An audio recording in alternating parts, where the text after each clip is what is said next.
प्रभु राम देव भगवान अल्लाह खुदा ईश आदि नाम एक ही शक्ति के हैं। वो कैसा है, कहां है, कैसे मिलता है, किसने देखा है?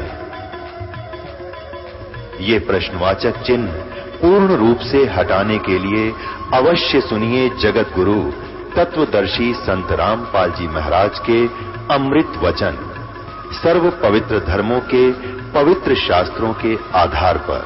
परम पिता परमात्मा पूर्ण ब्रह्म सारी सृष्टि के रचने वाले कबीर परमेश्वर जी की असीम रजा से आप सभी पुण्यात्माएं सत्संग सुनने के लिए उपस्थित हुए। सौभाग्य आपका कि कुछ समय परमात्मा की महिमा सुनने का अवसर आपको प्राप्त हुआ। बहुत ही अच्छी किस्मत पाई है आप जी ने, और आपको वो सत्संग मिल रहा है जो इस विश्व में सबसे दुर्लभ वस्तु है। सभी संतों ने बताया है कि मनुष्य जीवन बहुत ही दुर्लभ है, यानी बड़ी मुश्किल से प्राप्त होता है। मनुष्य जीवन प्राप्त करके सबसे दुर्लभ जो वस्तु है वो सतगुरु है। सतगुरु के विषय में श्रीमद् भगवत गीता अध्याय नंबर 7 के श्लोक 19 में कहा है, गीता ज्ञान दाता ये ब्रह्म है। श्री कृष्ण में प्रवेश करके बोल रहा है और कहता है कि बहुनाम जन्मानाम अंते ज्ञानवान माम परपते। ये क्या बताना चाह रहा है कि जैसे गीता अध्याय नंबर 7 के श्लोक नंबर 12 से लेकर 15 में तो तीनों गुणों की भक्ति, रजगुण ब्रह्मा सतगुण विष्णु तमोगुण शिव जी की जो साधना करते हैं उनकी सचीथी बताई है तो वो यूजलेस है। फिर गीता अध्याय नंबर 7 के श्लोक 16 से लेकर 18 तक अपनी साधना और साधकों की जानकारी देता है कि मेरी साधना 4 प्रकार के करते हैं। एक तो संकट निवारण के लिए अर्थ, दूसरे धन लाभ के लिए अर्थार्थी, तीसरे जिज्ञासु जो घर से निकलते हैं परमात्मा पाने की इच्छा लेकर ज्ञान ग्रहण करने के लिए भगवान का, उनको जैसे अज्ञानी संत मिलते हैं उस ज्ञान के वो स्वयं वक्ता बन जाते हैं। ये तीनों व्यर्थ बताए, यूजलेस बताए। चौथा बताया ज्ञानी। ज्ञानी वो व्यक्ति होता है जिसको ये पक्का निश्चय हो गया कि मनुष्य जीवन सहज से मिलने वाला नहीं है, बहुत मुश्किल से प्राप्त होता है। उसके बाद ज्ञानी को ये ज्ञान हो जाता है, विद्वान पुरुष को, इस मनुष्य जीवन का मूल उद्देश्य मोक्ष है। फिर उसको ये भी ज्ञान होता है कि मोक्ष अन्य देवताओं की उपासना से नहीं हो सकता, एक परमात्मा की भक्ति से मोक्ष होता है। ये ज्ञानी आत्मा होती है। 7वें अध्याय के 18वें श्लोक में गीता ज्ञान देने वाला ब्रह्म कह रहा है कि जो ये ज्ञानी चौथे प्रकार के जो ज्ञानी आत्मा है ये बहुत ही उदार हैं, नेक हैं। परमात्मा पाने के लिए इन्होंने समर्पण कर दिया, अपने तन की परवाह भी नहीं की, हजारों वर्ष तक भूखे प्यासे बैठे रहे, लेकिन इनको वो तत्वदर्शी संत नहीं मिला जो चौथे अध्याय के 34वें श्लोक में जिसके बारे में कहा, जिस कारण से ये मेरे वाली घटिया जन्म मरण वाली गति में सचित रहे, अनुत्तम घटिया में। अब ब्रह्म उपासना से कहाँ जाते हैं? ब्रह्मलोक में। ब्रह्मलोक में गए हुए प्राणी भी जन्म मृत्यु में रहते हैं, 8वें अध्याय के 16वें श्लोक में स्पष्ट किया है। और गीता ज्ञानदाता ब्रह्म खुद कहता है दूसरे अध्याय के 12वें श्लोक में, चौथे अध्याय के 5 और 9 श्लोक में, और 10वें अध्याय के दूसरे श्लोक में कि अर्जुन तेरे और मेरे बहुत जन्म हो लिए, आगे भी होते रहेंगे, तू नहीं जानता मैं जानता हूं। गीता अध्याय नंबर 18 के श्लोक नंबर 62 में कहा कि अर्जुन तू सर्वभाव से उस परमेश्वर की शरण में जा, उसकी कृपा से तू परम शांति को और शाश्वत स्थान को प्राप्त होगा, सतलोक को। 15वें अध्याय के 4 श्लोक में कहा कि तत्वदर्शी संत मिल जाने के पश्चात परमेश्वर के उस परम पद की खोज करनी चाहिए। जहां जाने के बाद साधक फिर लौटकर संसार में कभी नहीं आते। तो इससे सिद्ध है कि गीता ज्ञान देने वाले से कोई और है पूर्ण परमात्मा, और उसकी भक्ति से ही लाभ होगा। और उसकी साधना तत्वदर्शी संत बताते हैं, वो सतगुरु होते हैं वास्तव में। तो कहने का भाव यह है कि अब हम आते हैं 7वें अध्याय के 19वें श्लोक में। ये क्या कहता है कि बहुनाम जन्मानाम अन्ते ज्ञानवान माम प्रपद्यते, कि बहुत बहुत जन्मों के किसी अंत के मनुष्य जन्म में, एकाध मनुष्य जन्म में, ये ज्ञानी आत्मा, ज्ञानवान बुद्धिमान व्यक्ति ब्रह्म तक की साधना, मेरे तक की साधना करते हैं मुश्किल से। और ये बताने वाला साधु वासुदेव सर्वमिति सहमात्मा सो दुर्लभ है। ये बताने वाला संत कि न तो ब्रह्मा विष्णु महेश अन्य देवी देवताओं की भक्ति से मोक्ष होगा, ये वासुदेव नहीं है, ये सर्वशक्तिमान नहीं है, ये सब के ऊपर मालिक नहीं है। वासुदेव का अर्थ है जिसका वास, जिसका निवास, जिसकी प्रभुता सबके ऊपर हो, ओवरऑल कंट्रोलर। श्री कृष्ण जी वासुदेव नहीं थे, ये तो वासुदेव इसके पिता का नाम था। वेदों में परमात्मा की उपमा लिखी है, उसमें वासुदेव लिखा है। तो ये हमारे ऋषि लोग उन्हीं सदग्रंथों से अच्छा नाम चुनकर बच्चे का रख देते थे। श्री कृष्ण वासुदेव नहीं था, वो तो वासुदेव का बेटा था, एक व्यक्ति का। वासुदेव परमात्मा की उपमा है जिसकी प्रभुता सबके ऊपर है। ब्रह्मा विष्णु महेश एक एक विभाग के एक ब्रह्मांड में 3 लोकों पर मालिक हैं। ये कुल के मालिक वासुदेव नहीं है। रजगुण विभाग के ब्रह्मा जी, सतगुण विभाग के विष्णु जी, तमगुण विभाग के शिव जी। और ये कौन से? पृथ्वी लोक, स्वर्गलोक और नीचे पाताल लोक, इन 3 लोकों पर इनका प्रभुता, इनकी प्रभुता है। और एक ब्रह्मांड में और भी लोक बहुत गने हैं, वहां भी इनका कोई जोर नहीं है, वहां ये ब्रह्म खुद कंट्रोल करता है। ऐसे ऐसे 21 ब्रह्मांड है। तो जो ब्रह्मा विष्णु महेश केवल इन 3 लोकों में एक एक विभागीय मिनिस्टर हैं। ये कुल मालिक नहीं है, ये वासुदेव नहीं है। इनके पिता ब्रह्म है, ज्योत स्वरूपी निरंजन काल है, इसको सरपुरुष भी कहते हैं। ये 21 ब्रह्मांड का मालिक है और 21 ब्रह्मांड का मालिक है, ये कुल का मालिक नहीं है। इसके बाद गीता अध्याय नंबर 15 के श्लोक नंबर 16 और 17 में 3 पुरुष यानी 3 परमात्मा बताए हैं, 3 प्रभु बताए, स्वामी। एक तो सरपुरुष, ये 21 ब्रह्मांड का स्वामी है, और दूसरा अक्षर पुरुष है, वो 7 संख ब्रह्मांड का स्वामी है। वो कुल का मालिक नहीं है, वो वासुदेव नहीं है। फिर 15वें अध्याय के 17वें श्लोक में कहा कि उत्तम पुरुष तु अन्य परमात्मा इति उदाहरत है, ये लोग तरम अविश्य विवर्ती अवेश्वर है। श्रेष्ठ परमात्मा पुरुषोत्तम तो इन दोनों से कोई और है, सरपुरुष और अक्षर पुरुष से। गीता अध्याय नंबर 8 के श्लोक नंबर 1 में अर्जुन ने पूछा कि आपने जो 7वें अध्याय के 29वें श्लोक में तत्ब्रह्म की जानकारी बताई है, वो तत्ब्रह्म क्या है? 8वें अध्याय के 3रे श्लोक में उत्तर दिया है गीता ज्ञान देने वाले इस ब्रह्म ने कि वो परम अक्षर ब्रह्म है। तो अब हम आते हैं 7वें अध्याय के 19वें श्लोक पर। बहुनाम जन्मानाम अन्ते ज्ञानवान माम प्रपद्यते, बहुत बहुत जन्मों के अंत के किसी एकाध जन्म में ये ज्ञानी आत्मा मेरे तक पहुंचते, नहीं तो आन उपासना में ही लगे रहते हैं। कोई देवी देवता, कोई मंदिर मस्जिद, यहीं तक सीमित हो जाते हैं।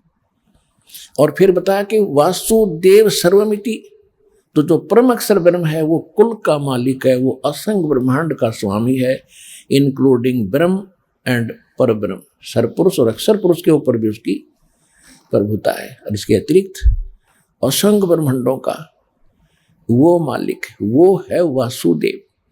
तो 7वें अध्याय के 19वें श्लोक में गीता ज्ञान देने वाला ब्रह्म कह रहा है कि बहुत बहुत जन्मों के अंत में कोई ज्ञानी आत्मा मेरे तक पहुंचता है भक्ति में, नहीं तो नीचे वालों की ही साधना करते रहते हैं। और वासुदेव सर्वमिति, कि वो वासुदेव है, वो है सब कुछ, सर्वम इति, बस यही है जो कुछ है। वही पाप नाशक है, वही मोक्षदायक है, वही वास्तव में अविनाशी है, वो सबका जनक है, वो सबका कंट्रोलर है। उसी की भक्ति से मोक्ष होगा, ये बताने वाला स महात्मा सुदुर्लभ है। वो संत बड़ी मुश्किल से मिलेगा। ओए होए, आज ये दास है वो,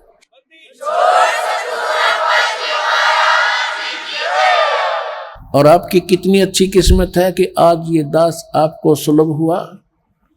धन्य है आपके माता पिता जिनसे आपका जन्म हुआ। इसी के विषय में सूक्ष्म वेद में कहा कि एक पंजाब का रहने वाला एक राम राय उर्फ झुमकरा, गांवों में दो नाम रख लेते हैं व्यक्तियों के कई बार, उसका विशेष नाम था राम राय। ये सिंह तो बाद में रखने लगे नाम, पहले ऐसे ही नाम थे अपने हिंदुओं जैसे ही। इनके नाम तो अब भी हिंदुओं जैसे ही हैं, लेकिन आगे सिंह लगाने लगे। तो कहने का भाव है कि राम राय नाम का एक बहुत बड़ा किसान था, 900 बीघे का। उस समय का बीघा बहुत बड़ा होता था, वर्तमान का 5 बीघे का 1 एकड़ बनता है। तो कहने का भाव ये है कि वो भगवान के चाहने वाला था। गरीबदास जी का कोई शिष्य, जब गरीबदास जी छुड़ानी विद्वान थे, आदरणीय गरीबदास साहिब जी को परमात्मा मिल चुके थे, उनसे ज्ञान प्राप्त, ऊपर सतलोक सचखंड सब देख कर वापिस आ चुके थे। उसके बाद उन्होंने ये अमृतवाणी का लेखन कार्य करवाया था। उस वाणी से कुछ वाणी सिलेक्ट करके, जैसे ब्रह्मवेदी, मंगलाचरण, ये उनके शिष्य सुबह किया करते थे नित्यनेम रूप में, जैसे हम करते। तो उनका एक शिष्य वासियर गांव, लुधियाना के पास है वासियर गांव, वहाँ पर गरीबदास जी के नाम से एक कुटिया भी बनी हुई है वासियर गांव पंजाब में। तो वहाँ एक वो गरीबदास जी का शिष्य, गर्मियों का मौसम था, रास्ते चल रहा था, रात्रि में वो वहाँ रुक गया रात ने वृक्ष के नीचे। सुबह नहा धो के और सुबह का नित्य नियम करे था। उधर से ये राम राय अर्थात झुमकरा सुबह फ्रेश होने के लिए, घूमने के लिए निकला था ब्रह्म मुहूर्त। जब उस फ्रेश पुरुष होकर आया, उसने देखा कि कितनी अच्छी वाणी जो आत्मा को खींच रही है, ये कौन बोल रहा है। क्योंकि ये लोग, सरदार लोग जो सिख हैं, वाणी के बड़े ज़्यादा कायल हैं, बहुत अच्छी तरह सुनते हैं, जल्दी इनको प्रभावित होते हैं इससे। तो उन्होंने देखा कि ये वाणी तो एक विशेष है जो खींच रही है आत्मा को। उसके पास जाकर बैठ गया। जब उस भगत ने अपने सारा नित्यनेम कर लिया, तब उसने पूछा झुमकरा जी ने कि हे भक्त, ये वाणी किसकी है।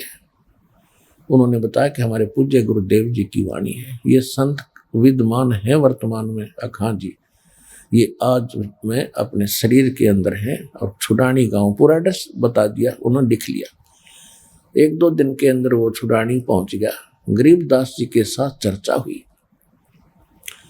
और गरीबदास जी ने फिर सारा ज्ञान बताया। नानक साहिब जी को कौन मिले थे, कहाँ मिले थे, कैसे मिले थे, वो कौन है, वो परमात्मा है, सारी कहानी बताई। हम सुल्तानी नानक तारे दादू को उपदेश दिया, जात जुलाहा भेद न पाया, वो काशी महे कबीर हुआ। अनंत कोट ब्रह्मांड का एक रति नहीं भारे, सतगुरु पुरुष कबीर हैं ये कुल के सिरजनहार। जब खूब ज्ञान सुन लिया, सृष्टि रचना सुनाई, तब उस झुमकरा ने कहा था कि हे मालिक, हे भगवान, हे महात्मा जी, ऐसा ज्ञान तो आज तक कोई सुनाने वाला नहीं मिला। तब गरीबदास जी ने कहा था कि गुरु बिन काहू न पाया ज्ञाना, जो थो था बुझ मूड किसाना। गुरु बिन वेद पढ़े जो प्राणी, समझन सार रहे अज्ञानी। तत्व भेद कोई ना कहे रे झुमकरा, यो पैसे ऊपर नाच सुनो राई झुमकरा। कोटों मध्य कोई नहीं रे झूमक रहा, अरबों में कोई गर्क सुनो राई झूमक रहा। कि इस ज्ञान के जानने वाला जो मैं तुझे सुना रहा हूं, करोड़ संतों में नहीं मिलेगा, अरबों में मिलेगा तुझे, अरबों में। उसमें गरीबदास जी अरबों में ही थे, अकेले ही संत थे, लेकिन उस समय उनको ये सारे नाम देने का आदेश नहीं था। फिर उन्होंने बताया कि करोड़ों में भी कोई संत तुझे नहीं मिलेगा इस ज्ञान का जानकार, अरबों में मिलेगा, अरबों में। कोई गर्क mean complete in all respect, यानी सारे ज्ञान से संपूर्ण ज्ञान भी हो और भक्ति समाधान भी हो, कंप्लीट मंत्र भी हो जिसके पास। हमारे ये क्योंकि गरीबदास जी किसान थे, जाट थे, गांव छुड़ानी के, हरियाणा के। हरियाणा की लैंग्वेज में इन्होंने वो परमात्मा की महिमा अधिक बोली है। गर्क का अर्थ होता है, जैसे हमारे देसी हरियाणवी भाषा में कहते हैं कि ये लड़का ताकत में, हंगे में गर्क है। हंगे में यानी हंगा माने ताकत, जैसे कोई पहलवान हो तो उसने नो कहा करते भाई ये तो ताकत में गर्क है। गर्क माने कति गच है, यानी घना शक्तिशाली है। और दूसरे कहा करते जिसके पास घना धन होता, यूं कहा करते यूं तो धन में गर्क है, यानी ज्यादा धनवान होता। तो यहाँ उसी लैंग्वेज को प्रयोग करते हुए कहा है कि कोटों मध्य कोई नहीं रह झूमक रहा, अरबों में कोई गर्क के इस ज्ञान में गर्क यानी कंप्लीट ताकत और खूब धनवान इस ज्ञान का और भक्ति शक्ति का कोई अरबों में एक मिलेगा। आज सारे संसार की आबादी 7 अरब के आसपास बताते हैं मनुष्यों की, तो इन 7 अरब में एक दास है जो इस ज्ञान का जानकार विश्व में कोई नहीं।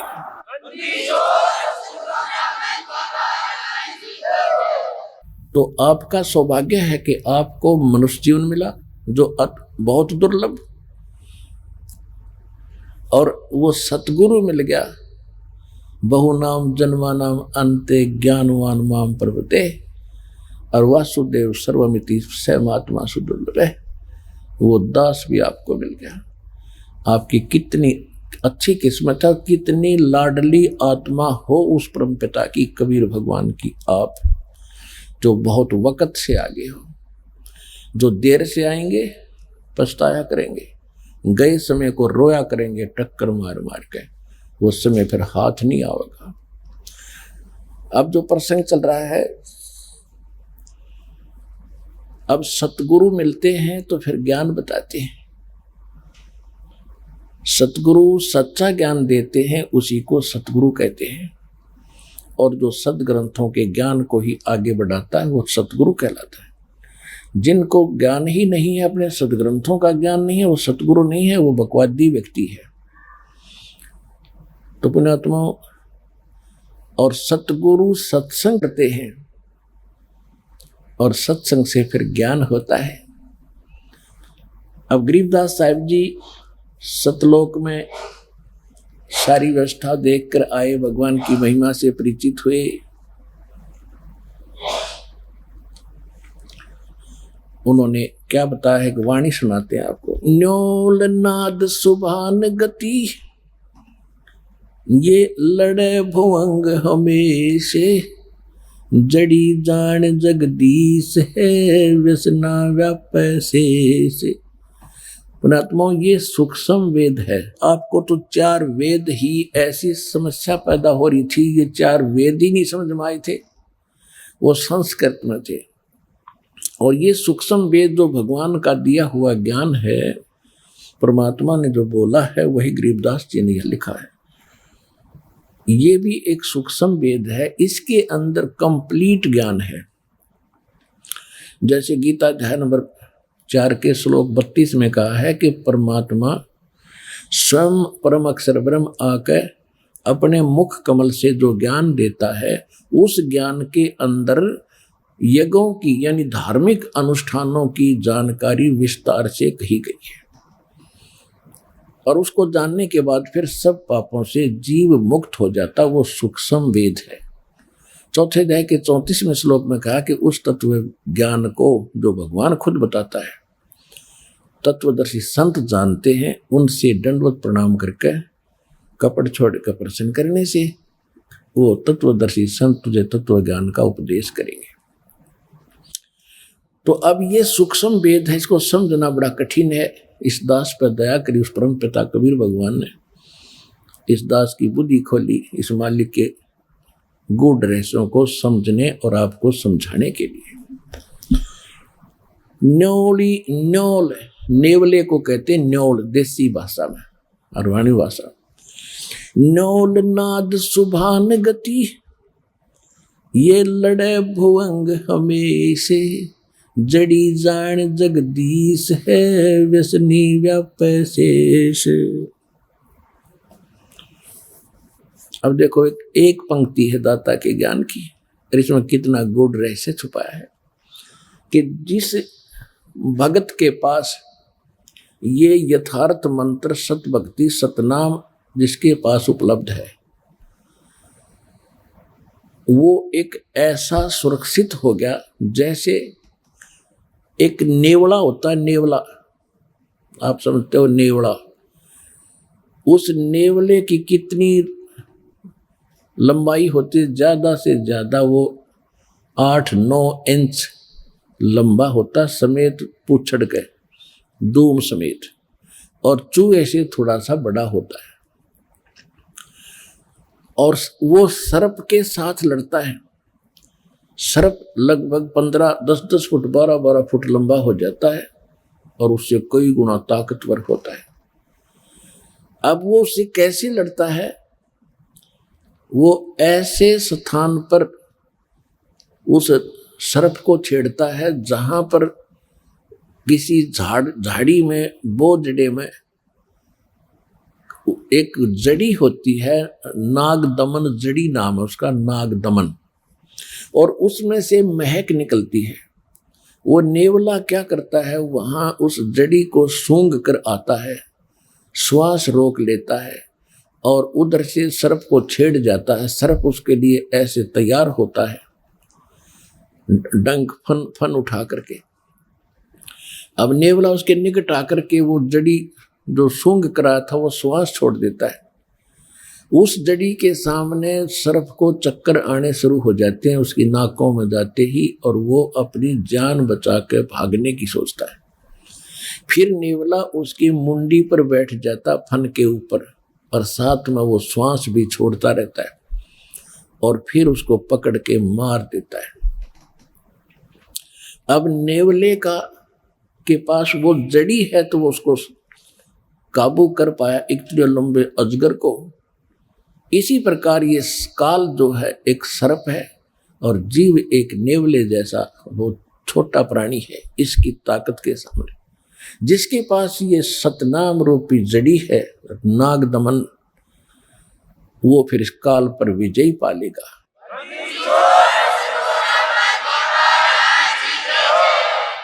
न्योल नाद सुबान गति, वो लड़े भुवंग हमेशे, जड़ी जान जगदीश है, व्यसना व्यापै शेष।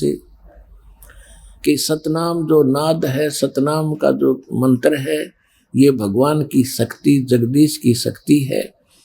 इसके जिसके पास इसका ये जड़ी है उसके ऊपर काल रूपी अजगर का कोई प्रभाव नहीं पड़ेगा। किस पे? हंस गवन करते नहीं, मान सरोवर छाड़े, और कौवे उड़ उड़ जाते हैं, ये खाते मसाहाड़े। हंस दशा तो साधु है, ये सरोवर है सत्संग, मुक्ता हलबाणी चुगे फिर चढ़त नवेला रंग। दरस परस नहीं अंतरा, रोमी वस्त्र बीचे, पारस लोहा एक डिग वही पलटे नहीं अभीचे।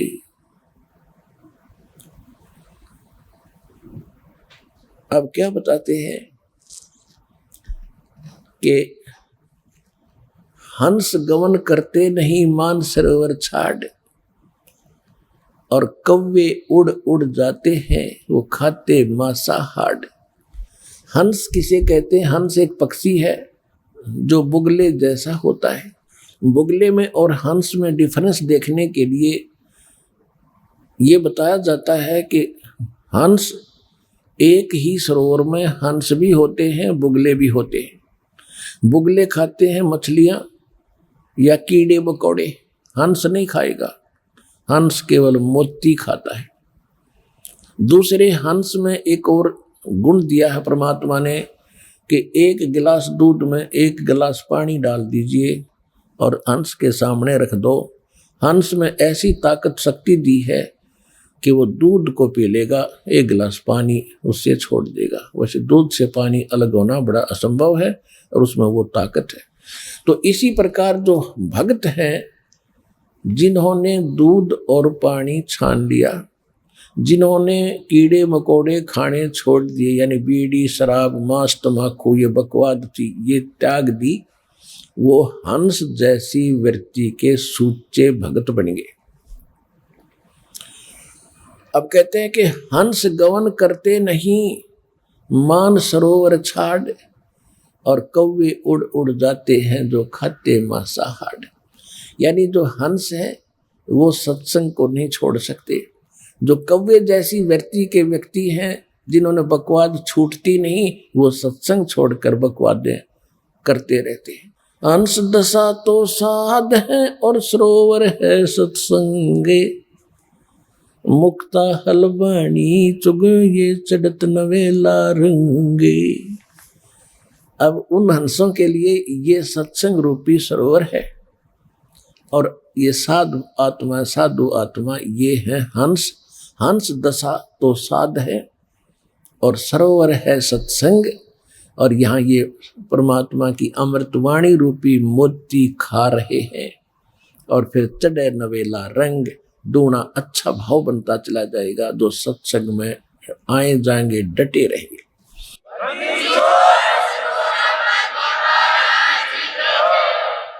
और हंस गवन करते नहीं, हंस गवन हंस नहीं जाते मान सरोवर छाड़े, ये कौवे उड़ उड़ जाते हैं वो खाते मांसाहार। तो जो पुण्यात्मा परमात्मा के चरणों में आगे ज्ञान समझ लिया, फिर संसारिक कार्यों में उनकी रुचि नहीं रहेगी। कौन से कार्य? जो कुरीतियां हैं, विवाह शादी में बकवाद नाचना गाना, दहेज देकर अपनी फोकट में बनाना, फिर कर्जे में दबा रहना, ये इस तरह की बकवादें, शराब मांस तम्बाकू और इन राजनीति में धक्के खाना, ये हंस नहीं करेंगे, भक्त नहीं कर सकता। वो तो कव्य जैसे लोग हैं जिनको वृत्ति ही गलत है, वो ही सत्संग छोड़ के इन बकवादों में जाते हैं। अब फिर क्या बताते हैं? द्वार धनी के पड़ा रहे और धक्के धनी के खावे, 100 काल झकझोल ही पर द्वार छोड़ ना जावे। इस मार्ग में सफल होने का एक फार्मूला बताया है कि जब ज्ञान हो जाता है, परम संत की पहचान हो जाती है, कहते हैं द्वार धनी के पड़ा रहे और धक्के धनी के खावे, आवे और जावे भगवान के चरणों में। और चाहे कितने ही आपत्ति आप पर काल देवे, जैसे संसारिक, क्योंकि आपने नाम ले लिया, अब धीरे धीरे आपका सब संकट दूर होने लगेंगे। तो आप ऐसा महसूस करोगे कि जैसे कोई आपत्ति आ गई नाम लेने से। नहीं, आपत्ति तक टल रही है आपकी। अगर नाम ना ले रखा होता तो जान जानी थी। आपको कई भक्त मिलते हैं, कहते हैं जी नाम लेने के बाद मैं वहां से छोड़ के आया हूँ, मेरे ऐसी कुछ तकलीफ होगी। भले आदमी, वहां से तो नरक था, सीधा काल था, वो तेरी जान जानी थी। यहाँ आने के बाद तो तेरी जान बच गई छोटे मोटे इस दुख थे। तो क्या कहते हैं कि द्वार धनी के पड़ा रहे और धक्के धनी के खावे, और 100 काल झकझोल ही, काल बीच में बेशक झटके दे पर द्वार छोड़ नहीं जावे। अब जैसे आप यहाँ आते हो सतगुरु क्या होते हैं? एक सतगुरु की उपमा ये भी है कि सतगुरु एक धोबी है और जीव है एक कपड़ा जो संसार के कर्मों में घना मैला हो गया। अब धोबी किसी का कपड़ा धोने के लिए आता है, राजा का भी होता है, अधिकारियों के भी होते हैं। उन सभी कपड़ों को कैसे धोता था वो? पहले तो उनको जल में भिगोता था और फिर उन्हें पकड़ कर पत्थर पर पट्टाए मट मारा करता, गद्दाए गद, जब तक मैल ना छूट ले, इतने मुक्कियां गिल्ला लातों के साथ, और फिर पत्थर पर पटक पटक मारे। तो उस कपड़े का दुश्मन नहीं है। और वो कपड़ा न्यू के बता, मैं तो गढ़ दिया इसने, यू क्या कराया? तो वो मैल निकाल रहा है आपके अंदर से, दोष निकाल रहे परमात्मा।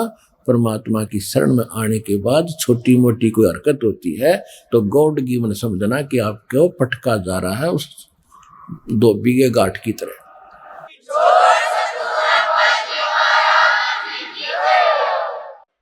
दर्श परस नहीं अंतरा, ये रूमी वस्त्र बीचे, पारस लोहा एक डिग, ये पलटे नहीं अभीचे। अब देखो फिर एक और बात बताई है, कितना गहरा ज्ञान है पुण्यात्माओं।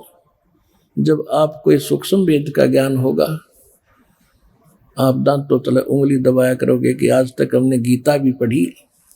गीता हम इसलिए पढ़ाते हैं कि आप ये समझ सके कि जो ज्ञान पवित्र गीता जी देते हैं, जो पवित्र वेद बताते हैं, पवित्र पुराण बताते हैं, पवित्र ग्रंथ बताते हैं, वही ज्ञान परमात्मा ने 600 वर्ष पहले लिखवा रखा था। और उनको अशिक्षित कहते थे, वो तो वेद शास्त्र जानते भी नहीं थे। तो इससे सिद्ध होगा कि वो परमात्मा थे जो सब सदग्रंथों के परिचित भी थे, और उनसे भी हटकर जो उनमें ज्ञान नहीं वो भी बता दिया। तो भगवान बिना ये ज्ञान बताया नहीं जा सकता।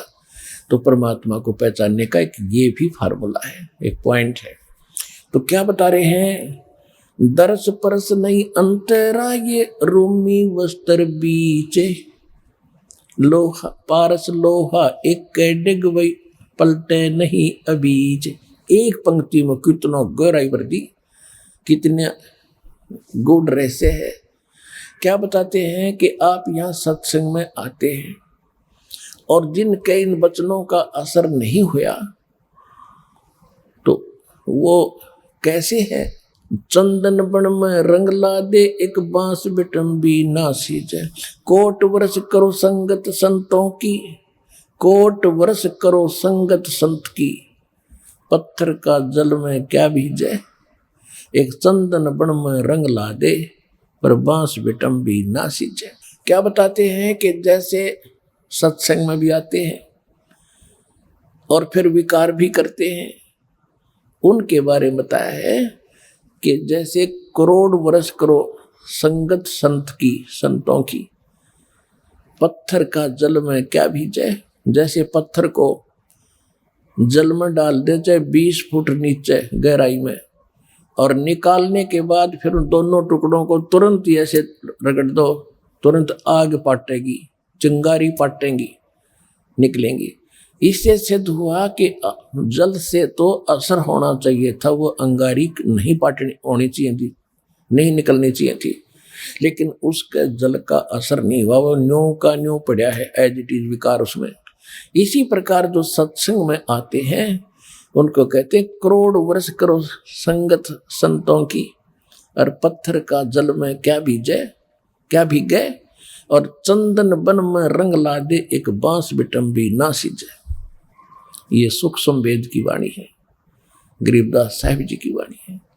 क्या बताया कि जैसे चंदन का पेड़ होता है, आसपास के चाहे नीम हो, जंडी हो, कोई पीपल हो, उन सभी आसपास के पेड़ों को अपनी महक छोड़ छोड़ के अपनी सुगंध युक्त कर देता है, और वो भी चंदन जैसी महक देने लग जाते हैं। लेकिन बांस बंबू जिसकी लाठी बने हैं, कहते वो बांस चाहे उसके साथ उग गया चंदन के, बांस का असर नहीं होता। तो क्या बताते हैं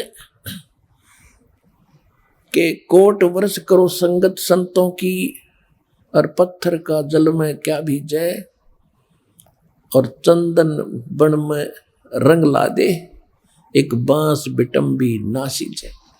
तो जो बांस जैसे और पत्थर जैसे व्यक्ति हैं उनका तो असर हो को नहीं, और नहीं तो परमात्मा की वाणी आपको चंदन बना दिया और आप ही आगे जा के सब न सुनाते हो। आप अपनी महक आगे छोड़ छोड़ के अपने भाई बहन रिश्तेदारों तक ये महक भगवान की छोड़ रहे हो।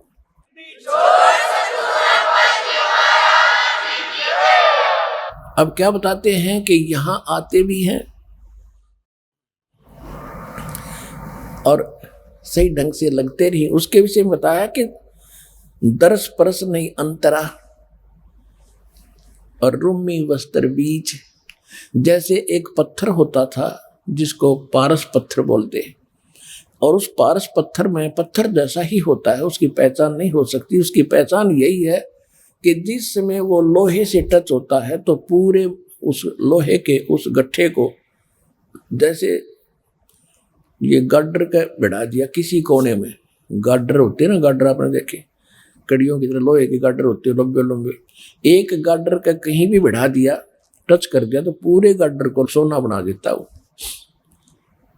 अब क्या कहते हैं कि उस पारस पत्थर और लोहे के बीच में कतीनों साथ साथ रखे हों और उनके बीच में इतना अंतर हो जैसे पहले एक रोम से बनकर कपड़ा आता था बहुत पतला। अब क्या कहते हैं कि यदि पत्थर को, उस पारस को और लोहे को बिल्कुल निकट रखा हुआ है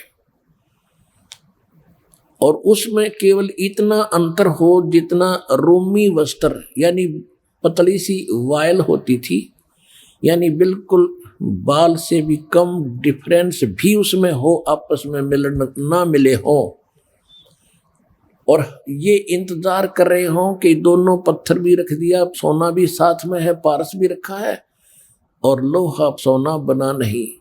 कहते रूमी वस्त्र अंतरा पारस लोहे बीच, और कहते दर्श परस नहीं अंतरा रूमी वस्त्र बीच, और पारस लोहा एक कर डेग फिर पलटे नहीं अबीच। यानी इतना भी अंतर रह गया तो भी परिवर्तन नहीं होगा और वो दिखेगा कति साथ रखा हुआ। तो ये कहते हैं जो सत्संग में आते हैं और जिनके इन बातों का असर नहीं हो रहा तो उनकी भावना भगवान से जुड़ी नहीं है, वो दिक्कत के भगत है पर भक्ति उनमें प्रवेश है नहीं। तो वो जब होएगी जब वो सही ढंग से मालिक से मिल लेंगे। कहते हैं बिन गुरु मिले मोहे ना पावे। गुरु के प्रति जब आपका ऐसा भाव बनेगा और तब परमात्मा में कि आपके अंदर वो भक्ति और ये ज्ञान संचरित होता है। तो यहाँ बताते हैं कि यहाँ जैसे सत्संग में भी आते हैं और विकार नहीं छोड़ रहे हैं, उनके विषय में कहा है कि कोट वर्ष करे संगत संतों की, पत्थर का जल में के बीच है, एक चंदन बन में रंग ला दे पर बांस बिटम्बी ना सींचे। ये दास चंदन है और आप परमात्मा के पेड़ हो, वो पौधे हो जिनका असर हो गया, और बांस रूपी जो व्यक्ति हैं उनका असर नहीं होता, वो तो काल के जाल में रहेंगे, मरण दे। अब क्या बताते हैं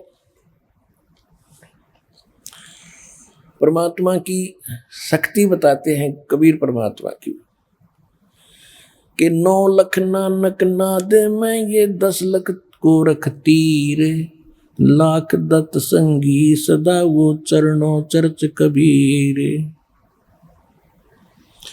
9 लख नानक नाद में ये 10 लख गोरख पास, अनंत संत पद में मिले ये कोट तेरे रविदास। रामानंद से लक्ष गुरु ये तारे सिसके भाव, चेलों की गिनती नहीं जो पद में रहे समाये। अब क्या बताते हैं कि कबीर परमात्मा वो समर्थ परमात्मा है, परम अक्षर ब्रह्म है, और परम अक्षर ब्रह्म की जानकारी सतगुरु ही देते हैं। वो कितने समर्थ हैं कि 9 लख नानक नाद में आदरणीय नानक साहेब जैसे महापुरुष, अच्छी आत्माएं, उनके नाद माने वचन के बच्चे हो लिए बहुत गणे दीक्षित हुए। वो भी पार करे 9 लाख नानक नाद में और 10 लाख गोरख तीर और लाख दत्त संगी सदा चरणों चर्च कबीर। गोरखनाथ जी को बहुत बड़ा सिद्ध माना जाता था। गोरखनाथ जी को सिद्धों में सबसे ताकतवर सिद्धि वाला माना जाता रहा है। उन्होंने यहाँ तक चमत्कार कर दिए थे कि एक बार उनके बचंद्र नाम के गुरुजी काल प्रेरणा से एक सिंगल द्वीप के राजा की मृत्यु के उपरांत उस राजा के शरीर में प्रवेश करके वहाँ उसकी रानी को भोगने लगा। उससे 2 पुत्र हो गए। उसके बाद किसी ने गोरखनाथ को व्यंग कर दिया, किसी दूसरे नाथ ने, कि यदि तू ताकतवर है, ऐसी सिद्धि वाला है तो अपने गुरु ने बचा ले। वो बकवाद करने लग रहा है वहां सिंगल द्वीप के अंदर। तो गोरखनाथ जी वहां गए अपने गुरु जी को वहां से। उससे पहले क्या किया कि किसी ने बता दिया उस रानी को कि ये कोई सिद्ध आत्मा राजा के शरीर के अंदर है और उस राजा की आत्मा जा चुकी है और ये कभी भी छोड़कर जा सकता है इस शरीर को। इसका शरीर मिलेगा कहीं पर किसी गुफा में ये छोड़ कर आया है। तो रानी ने नौकरों को आदेश दे दिया, क्योंकि उसने तो राजा चाहिए था, शरीर चाहिए था, चाहे उसमें कोई आत्मा हो। रानी ने ऐसा आदेश दे दिया कि कोई भी किसी संत का कोई शरीर मिला उसको फूंक दो। सभी ने घूम फिर कर, नौकरों ने गुफा में एक शरीर पाया, उसको जला दिया, वहीं पर राख कर दिया। रानी निश्चिंत होगी। फिर गोरखनाथ गए। गोरखनाथ जी पहुंच गए वहां पर। गोरखनाथ क्योंकि वहां जाने नहीं दिया गोरखनाथ जी को, तो उसको मना कर दिया था रानी ने। मुनादी चारों तरफ पहरे छोड़ दिए थे सीमा के ऊपर, कोई संत नहीं आ जा, क्योंकि साधु संतों ने यह भी बता दिया था कि एक गोरखनाथ नाम का इन मच्छंद्र जी का शिष्य है, वो आकर इनको निकलवा सकता है यहाँ से। तो रानी ने चारों तरफ सीमा पर भी ये पहरे बैठा दिए थे कि कोई साधु संत मेरी इस नगरी में प्रवेश ना हो जा। चारों तरफ कति बाढ़ लगा दी थी, एक गेट थाने का वहां पर पहरे छोड़ दिए थे। एक बार मच्छंद्र जी से उस रानी को पुत्र हुआ। फिर पुत्र का जन्मदिन हुआ किसी दिन। उसमें गाने बजाने के लिए बाहर से मंडली जानी थी और गोरखनाथ ने पहुंचना था। गोरखनाथ को जाने नहीं दे रहे थे। गोरखनाथ जी ने एक ढोलकी बजाने वाले का दस्त लगा दिया सिद्धि थे। वो बाहर से जो मंडली आई थी बाजे बूजे बजाने वाली, और इतने दस्त लगा दिए कि वो चल नहीं सके। तो वो चिंतित हुई मंडली के राजा के यहाँ जाना था, हमारी तो सजा भी होगी, पैसे भी ना मिल रहे। तब गोरखनाथ जी ने कहा भी क्या बात है, क्यों चिंतित हो? कि ऐसे ऐसे हमारे एक साथी के दस्त लग गए, राजा के यहाँ जाना है और एक ढोलकिया बिना बात बने नहीं ना। गोरखनाथ बोले मैं बजा दूंगा तो ढोलकी तुम्हारी। बोला ठीक है। तो उन्होंने बजवा के देखी, सुर में सुर मिला दिया, अगवा बढ़िया काम चल गया। अब वहां आगे मच्छंद्र नाथ बैठा राजा के शरीर में, अफलातून पाक्या सिंहासन पर, रानी बैठी बराबर में, दोनों 2 बच्चे हो गए थे, दोनों बच्चे गोदी में। अब वहां वो गा बजा रहे थे तो गोरखनाथ कह रहा था डुम डुम डुम, जाग मच्छंद्र जाग, तेरे फूट गए भाग। तो यहां से निकल, जाग मच्छंद्र जाग, तेरे फूट गए भाग। अब वो मच्छंद्र राजा के शरीर में बैठा, फटफड़ी ली। तब रानी से कहा कि इस ढोलकी वाले को रख ले या नौकर। ढोलकी वाला नौकर रख लिया। फिर उसको समझाया कि आप क्या उद्देश्य लेकर तो शिक्षा दिया करते थे, कहाँ फंस गए बीमारी में, चलो। तो कहने लगा मैं चलूँ तो मेरा तो शरीर फूंक दिया, अब जाऊँ कैसे? कि तो आप निकलो यहाँ से। वो शरीर छोड़कर निकल गए। वहाँ पर राख थी उस राख के अंदर ये अस्थि बची हुई थी, अस्थि, जिनको ये मरने के उपरांत किधर डाल कागरा गंगा वंगा में छोटी मोटी बच रही थी, उनको इकट्ठी करके अपनी शक्ति से गोरखनाथ ने मच्छंदर जी का शरीर बना दिया पूरा उसी एज का, और उसको प्रवेश कर दिया। अब फिर क्या था, अब देखो पुण्यात्माओं, ये है खेल, हम यहाँ फंसे रहे, हम यहाँ अड़गी बुद्धि के इतना महापुरुष, और देखो मुर्दे को भी जीवित कर दिया, शरीर भी नहीं था फिर भी शरीर बना दिया। ये जन्म जैसे अब ये चल रहा है ना, आपका प्राइम टाइम है ये, इसमें जो भक्ति करके पार ना हुए ना, इनमें इतनी गजब की भक्ति संचित हो जाएगी और इन्हीं से सिद्धियां आती हैं।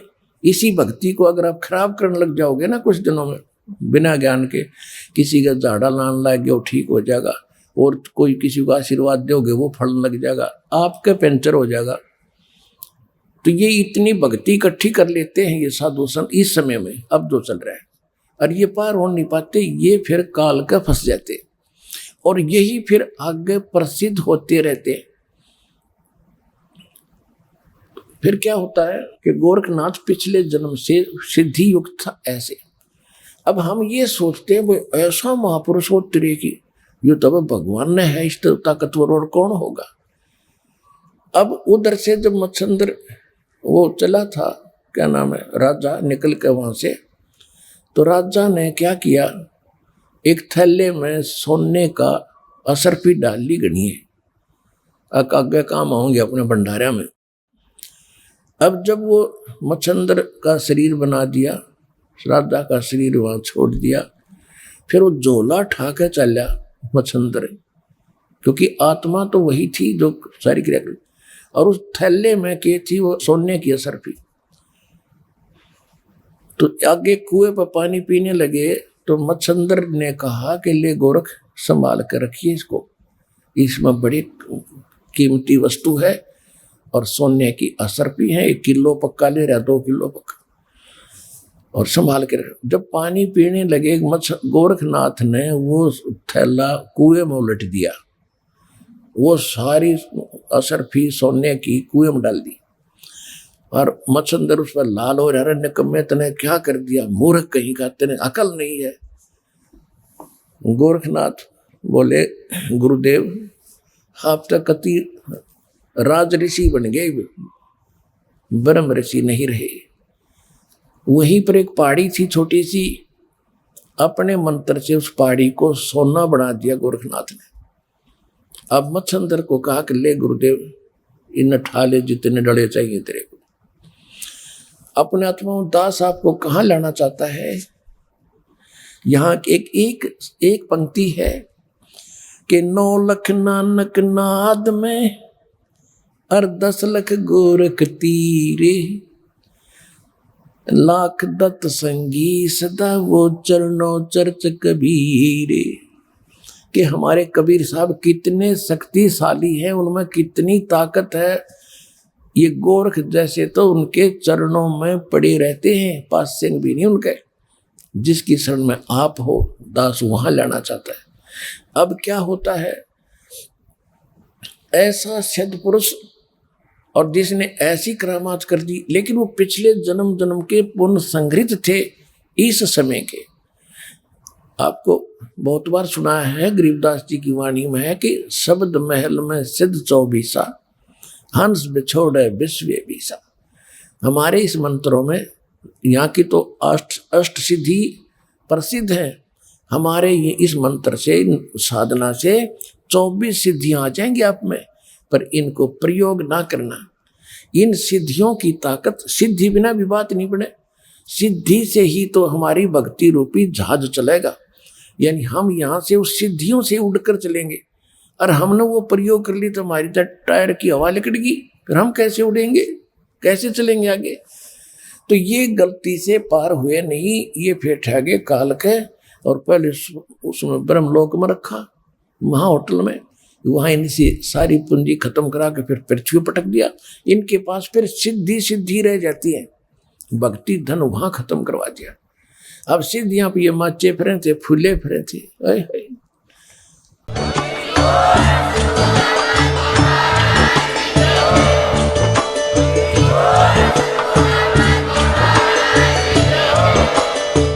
सुन रहे थे जगत गुरु तत्वदर्शी संत रामपाल जी महाराज जी के मंगल प्रवचन। अधिक जानकारी के लिए विजिट कीजिए हमारी वेबसाइट www.jagatgururampalji.org। संत रामपाल जी महाराज जी के शुभ आशीर्वाद से पूरे विश्व भर में 500 से भी ज्यादा नाम दीक्षा केंद्र हैं, जिन पर संत रामपाल जी महाराज जी द्वारा ऑनलाइन निशुल्क नाम दीक्षा दी जा रही है। अपने नजदीकी नाम दीक्षा केंद्र का पता करने के लिए संपर्क करें 8222880541।